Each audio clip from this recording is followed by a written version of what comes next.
오늘도 하나님께서 함께 하시고 또 은혜와 평강 가운데 힘차게 하루를 시작하시기를 축복합니다.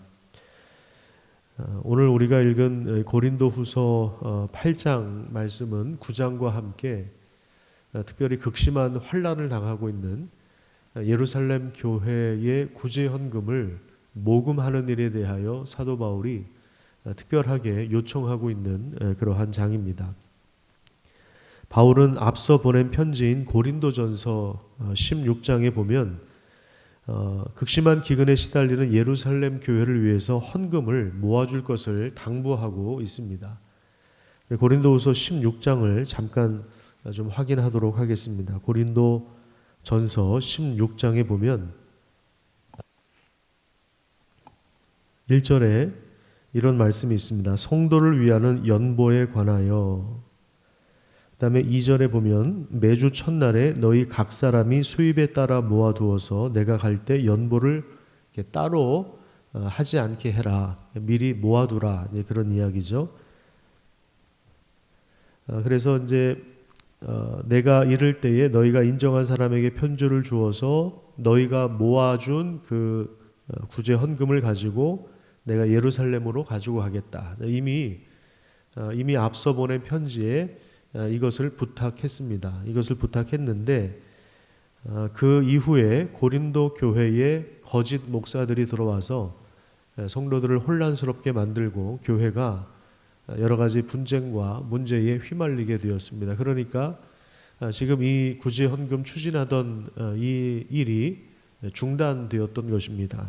그래서 다시 바울이 고린도 전서와 후서 사이에 한번 방문하기도 하고 또 아주 가혹한 아주 강력한 편지를 다시 한번 보내기도 했는데 그건 물론 성경에 기록되어 있지는 않지만 그래서 여러 가지 문제가 있었던 그 교회 또 바울을 의심하거나 또 바울과의 사이가 안 좋았던 어떤 서로 오해하고 있었던 이런 부분들이 상당히 좀 풀렸을 때 바울이 다시 이 이야기를 꺼내는 것입니다. 시작했던 것 전에 너희가 시작했던 것을 다시 마무리해라.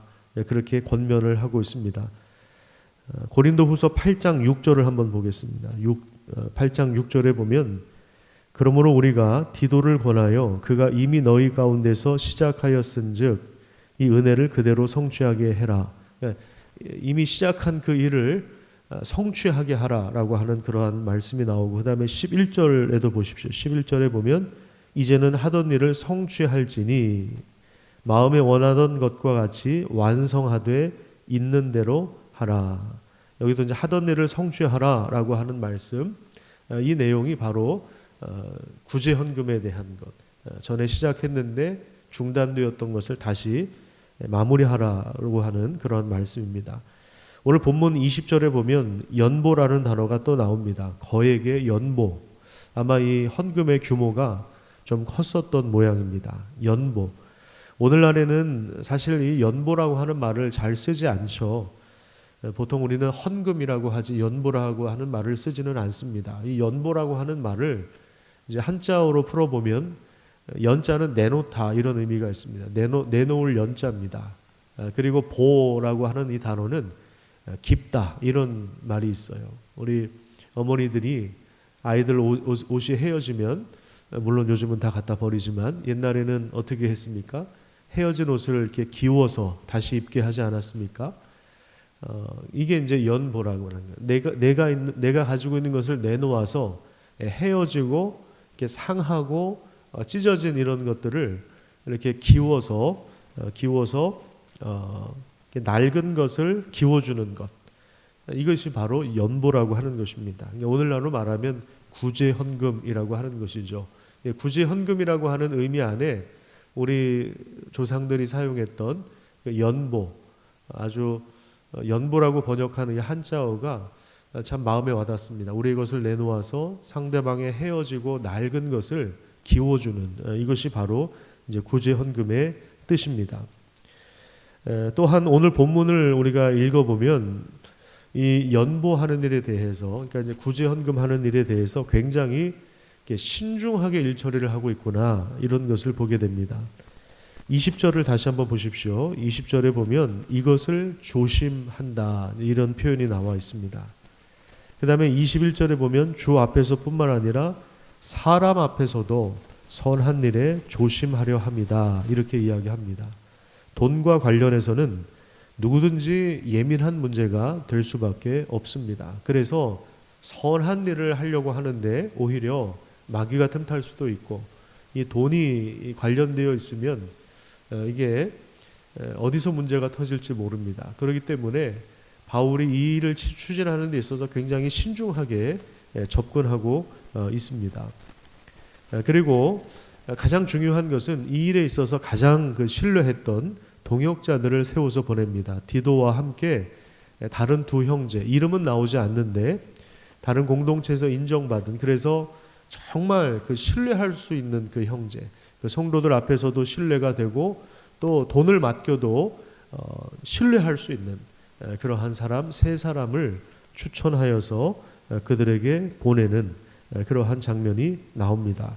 특별히 이 일에 있어서 하나님께서 디도와 다른 형제에게도 동일한 열정을 주셨다, 동일한 마음을 주셨다, 이렇게 고백하고 있습니다. 오늘 본문 16절을 한번 볼까요? 16절에 보면 너희를 위하여 같은 간절함을 디도의 마음에도 하나님이 주셨다, 이렇게 이야기합니다. 이 같은 마음을 품고 같이 동역하는 사람이 진정한 동역자이겠죠.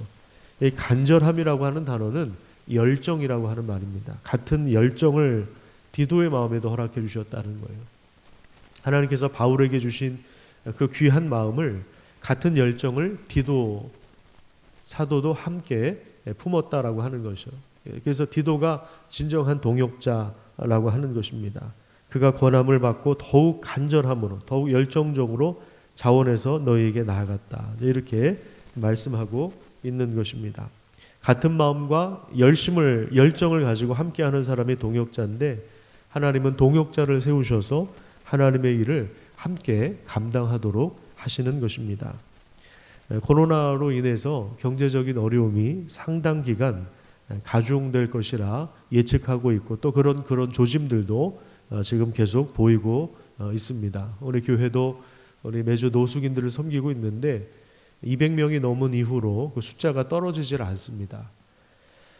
우리 공동체 안과 밖에 이웃을 더 돌아봐야 할 때입니다. 연보라고 하는 단어, 우리가 잘 사용하지는 않지만 이 소중한 의미를 우리가 마음속에 새기고 우리의 것을 나누어서 상대방이 해지고 또 상하고 찢어진 것을 다시 메워주는 그런 귀한 역할들을 우리도 동일한 열정을 가지고 동일한 마음을 가지고 하나님의 동역자가 되어서 함께 감당할 수 있는 그런 우리 교회가 되기를 축복합니다. 기도하겠습니다. 하나님 감사합니다. 오늘도 우리를 불러주신 하나님께서 우리에게 허락해 주신 이 재정을 잘 관리할 수 있도록 인도해 주시고 또 효율적으로 잘 사용할 수 있도록 하나님께서 인도하여 주시옵소서. 하나님의 은혜가 우리 삶을 통해서 고여서 썩어 없어지는 것이 아니라 하나님의 은혜를 세상 속에 잘 흘려보낼 수 있도록 하나님께서 인도하여 주셔서 그곳에 하나님의 선하신 역사와 놀라운 능력이 함께할 수 있도록 인도하여 주시고 같은 열정, 같은 마음을 품고 함께 동역하는 자들이 많아질 수 있도록 하나님이 함께하여 주시옵소서. 우리 주변의 어려운 이웃들을 돌아보면서 우리가 할 수 있는 일들이 무엇인가를 찾고 또 함께 기도하며 또 섬길 수 있도록 우리에게 참된 믿음을 허락하여 주시옵소서. 오늘 하루도 살아갑니다. 우리 모든 삶의 현장 가운데 우리 가정과 또 우리 사업장 또 우리 자녀들의 삶 가운데 하나님이 함께하여 주시고 여러 가지 기도 제목을 가지고 이 새벽에 깨어서 기도하는 우리 모든 성도들 기억해 주셔서 예수 그리스도 안에서 참된 응답의 역사가 일어날 수 있도록 오늘도 하나님이 함께하여 주시옵소서. 감사드리며 예수님 이름으로 기도드립니다. 아멘.